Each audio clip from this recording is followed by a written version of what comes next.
Мисля, че всички, които дадаха своя вод за Стефка Костадинова, са избрали правилния вод.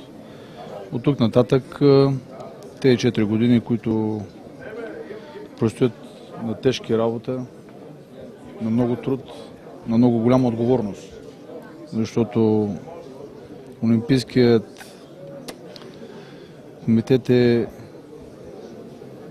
органът, който трябва да се занимава с всички, не за един и двама. Каква е формулата на успеха според вас, за да се съживи българския спорт? Ами като се премахне корупцията.